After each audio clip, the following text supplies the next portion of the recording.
আমার বন্ধুরা আমাকে বলে যে মিউচুয়াল ফান্ডে নয় এসআইপি করা উচিত। আমাদের কেন এসআইপি করা উচিত এবং মিউচুয়াল ফান্ড আর এসআইপি এর মধ্যে পার্থক্যটা কি? অনেক মানুষ বলে ইয়ার জগন্নাথ, এসআইপি আলাদা প্রোডাক্ট আর মিউচুয়াল ফান্ড আলাদা প্রোডাক্ট। এটা একদমই ঠিক নয়। এসআইপি অর্থাৎ সিস্টেমেটিক ইনভেস্টমেন্ট প্ল্যান, মিউচুয়াল ফান্ডে বিনিয়োগ করার একটি উপায়, একটি মাধ্যম। মূল আইডিয়াটা হলো প্রতি মাসে একটু একটু করে টাকা বিনিয়োগ করা, যাতে এভারেজিং করা যায়। আপনারাও জানেন মার্কেট কখনো এক জায়গায় স্থির থাকে না, কখনো মার্কেট উপরে যায়, কখনো নিচে নামে। উদাহরণ হিসাবে যদি আমি গত এক বছরের কথা বলি, ঠিক এক বছর আগে নিফটি ছিল 26,000, এপ্রিলে মার্কেট পড়ে যায় 22,000, নিফটিতে নেমে যায় এবং আজ প্রায় 25-26,000 নিফটির আশেপাশে ঘুরছে। এখন যদি আমি ভাবি যে আমি এক বছর আগে একবারই টাকা বিনিয়োগ করেছিলাম এবং আজ দেখি, তাহলে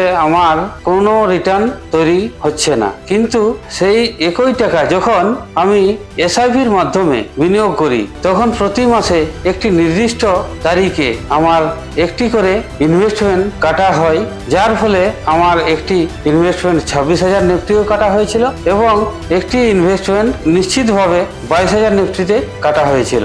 এই ধরনের মার্কেট এভারেজিং হয়ে যায়। যেমন ধরুন, আমার গড় ক্রয় মূল্য প্রায় 23-24,000 নিফটির মতো আসে, যা আজকের 25,000 নিফটি তুলনায় আমাকে রিটার্ন দেয়। সুতরাং মূল কথা হলো, এসআইপি একটি ব্রিলিয়ান্ট প্রোডাক্ট, মিউচুয়াল ফান্ডে বিনিয়োগ করার একটি ব্রিলিয়ান্ট উপায়, যার মাধ্যমে ফাইন্যান্সিয়াল ডিসিপ্লিন তৈরি হয় এবং একই সঙ্গে আপনি এভারেজিং এর সুবিধাও পেয়ে যান। Mutual fund investments are subject to market risk. Read all scheme related documents carefully.